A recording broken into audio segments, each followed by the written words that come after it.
Toyota ships their drivers off to road course camp, Legacy Motor Club lands a huge deal, and another year means another half-ass attempt at getting the Aero package just right.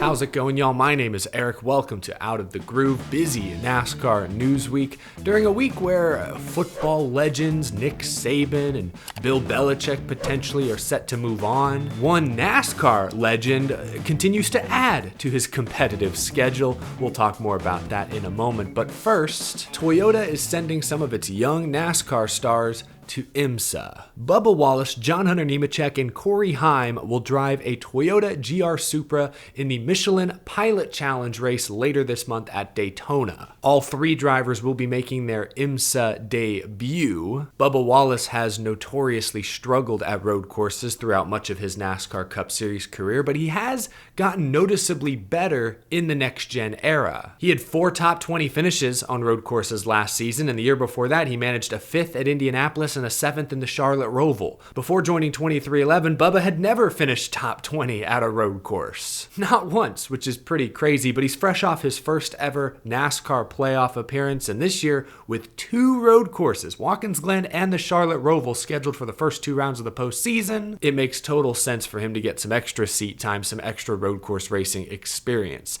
Now, John Hunter Nemechek managed to score a few top 10s at road courses in the Xfinity Series last season, but John Hunter has only 1 road course win his entire NASCAR career, and it wasn't exactly a master class in driving skill. Young Corey Heim may honestly be the anchor of this group because he did win a NASCAR Truck Series race at Mid-Ohio this past summer, and he was 6th at COTA as well, so despite having the least overall experience of the group, perhaps John Hunter and Bubba can lean on Corey Heim a bit.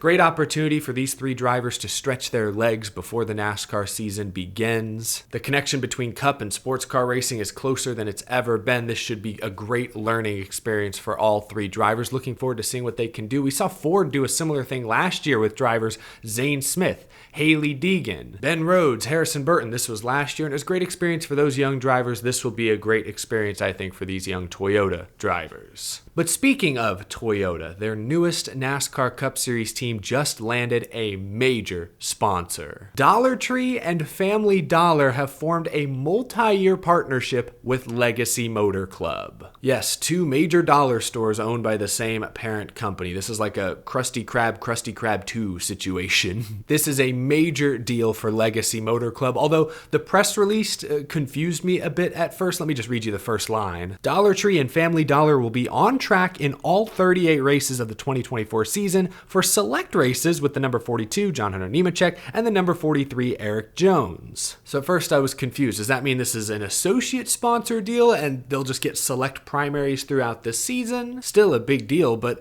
Adam Stern Sports Business Journal clarified. He tweeted that Dollar Tree or sister brand Family Dollar will be on one of Legacy's cars every race. Okay, that clarifies things, and that is a huge get for Legacy Motor Club. Oh, and the announcement doesn't stop there. Additionally, both Dollar Tree and Family Dollar brands will adorn the number 84 of driver Jimmie Johnson at Dover Motor Speedway, Kansas Speedway, and Las Vegas Motor Speedway. Whoa, did they say Dover?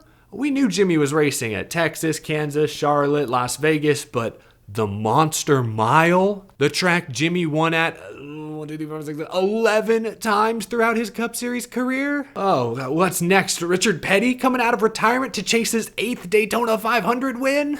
He looks so happy in that photo. This is a huge announcement for a number of reasons. Last year, the vast majority of Legacy Motor Club's races were sponsored by Maury Gallagher's brands, Allegiant Airlines, Sunseeker Resorts. Now they've got 2 major consumer brands on their cars every single week. That's awesome. It's been a surprisingly long while since we've seen a major dollar store brand in NASCAR, like Dollar General left after 2016. And there's actually a connection between Dollar General and today's announcement, as reported by Adam Stern. He said former Dollar General CEO Rick Drayling left that company after 2015, and he now serves as chairman and CEO of Dollar Tree. I gotta meet this Rick guy. He sounds like a huge race fan. Yeah, I remember when Dollar General left Matt Kenseth. At the time, the rumblings were that there was a CEO change or a chief marketing officer change, and the new person wasn't as big a NASCAR fan as the previous person, apparently this Rick Drailing character. I love that Rick just keeps taking over dollar store brands and immediately gets them into racing. Like his first order of business as CEO, let's go racing, folks. I respect this man. That's awesome. Good job, Legacy Motor Club. They've made all these huge investments from last year to this year to get ready for their new Toyota partnership, and now they're landing major sponsors to help make it all pay off. I'm sure the Jimmie Johnson connection and tie-in is very attractive to these brands as well. So hey, you're using what you got. Now, the fun part of the show's over. We have to talk about rule changes. Ugh. Yesterday, NASCAR unveiled an all-new short track and road course Aero package to be used in 2024. There are really only two significant changes. NASCAR will debut a simplified rear diffuser with fewer vertical strakes. You can check out this diagram for reference. They will also be increasing the height of the rear spoiler slightly from 2 inches to 3 inches tall. I'm just going to rip the Band-Aid off early. There won't be any changes to the transaxle, gearbox, nor an increase in horsepower. These changes won't be in effect for the Busch Clash. They'll debut at Phoenix Raceway on March 10th, and will also be used early in the year at Richmond and Martinsville. Bristol and Dover, for now, will use the old rules package. But that could change depending on how this new package performs early in the year. All road courses will feature the new package. The simplified rear diffuser and slightly smaller spoiler were both tested at Phoenix Raceway in early December, and there currently are 2 more tests scheduled for mid-February. Dr. Eric Jacuzzi, NASCAR VP of Vehicle Performance, discussed what they found during that December Phoenix test. Quote, "What we actually found was the simplified diffuser appeared to be an improvement in traffic. Then another interesting effect was that it did not lose rear downforce when it yawed, which is the issue we fight with the current car. So we felt that the drivers, would be able to slide around more on the short tracks and really have to be less careful about putting the power down." I don't really know what to make of that quote. There are things in there that I like. Yeah, I love the idea of drivers sliding the cars around on the short tracks. That sounds great. Should wear the tires out quicker. But then he also says that drivers won't have to be as careful getting back to the gas. That makes it sound like the cars are easier to drive. And what do we keep hearing? The grip, the ability to shift, the lack of horsepower makes these cars easy to drive at short tracks, leading to less mistakes. Mistakes are what create passing opportunities. So obviously I'm no engineer. He says some things there that are encouraging. Oh yeah, handles better in traffic, slides the car, that's all great. But I don't necessarily want the cars to be more forgiving. If anything, I want the cars to be unforgiving. I want drivers to make mistakes and pay for them. So I probably don't know what I'm talking about, but because there will be no changes to horsepower this year, and it sounds like no changes to eliminate shifting, at least for the time being, more attention is being focused on the tires, and Jacuzzi talked about what Goodyear tested this past offseason. Quote, "We had asked Goodyear, and the drivers did as well, to be extremely aggressive in bringing compounds and options, and they did do that. I think the one key thing that we've seen at Phoenix and at other locations is increasing the tread gauge, so actually making the tread of the tire a little thicker. But adding that thickness, it seems to be that every time we've done it has been very favorable from the driver's standpoint, and Goodyear believes that added thickness will help contribute to tire fall off." I like what I'm hearing right there, but until we actually see what Goodyear brings to the track this season, I have to reserve judgment. I'm disappointed that NASCAR has gotten so far behind the shifting issue.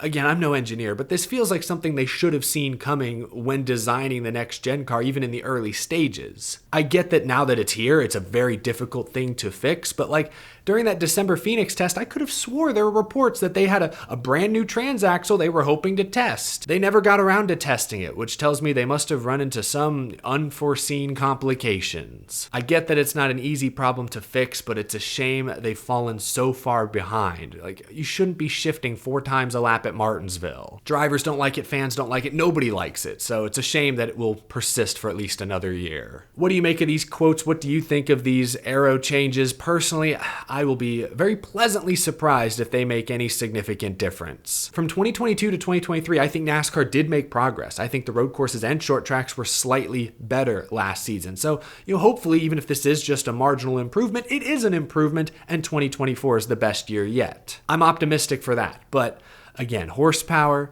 shifting, tires are still kind of unknown. These are the bigger issues. From an aero standpoint, I think NASCAR's done about all they can do. Any other aero changes aren't going to make a significant difference at this point. At least I'm not convinced. On the plus side, this change to the rear diffuser actually, I guess, will be cheaper for the teams because it's taking parts and pieces away. Less things to repair each week when those diffusers scrape the ground and get damage. But let me know what you think down in the comment section below. One other rule change that NASCAR confirmed yesterday: stage cautions will return for every road course race in 2024. I know, we probably should have seen this coming. They brought stage cautions back for the Roval race last fall.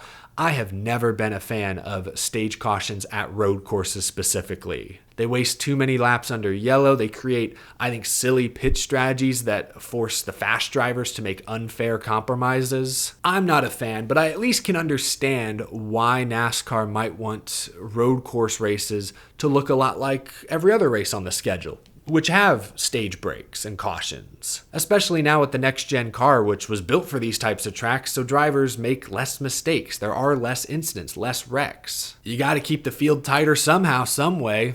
Stage cautions are the ticket. I get why they'd want these races to look similar to oval races, but at the same time, I think you should lean into what makes road course racing different. Lean into the long runs, the traditional strategy elements. Like Indianapolis, the Indy road course late last summer, was a great race. I think there was maybe one caution for incident all day, but there was great battles between the leaders, different strategies employed, mistakes being made, kept that race extremely interesting. Not every road course is going to be a barn burner, and sometimes these races will naturally devolve into what we saw at Coda last spring with ridiculous dive bomb wrecks and spins on restarts. Sometimes you'll get that, sometimes you'll get Indianapolis or Watkins Glen. And I understand Watkins Glen was not the most eventful race. I think that's what scared NASCAR ultimately into bringing stage cautions back. But who cares? Lean into the fact that road courses have a different identity. Bringing stage cautions back will not increase the ratings, at least not significantly. I don't know. Last year it felt like NASCAR took a big step forward. They took a risk. They tried something new. I applauded them.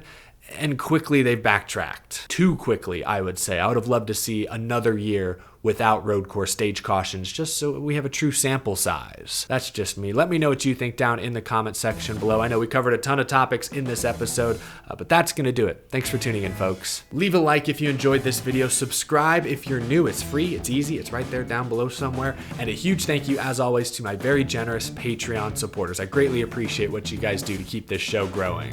I will see you again soon. It's been a busy news week. The season is right around the corner. Can you tell? Can you tell? I can tell. Goodness. Thanks for watching, folks.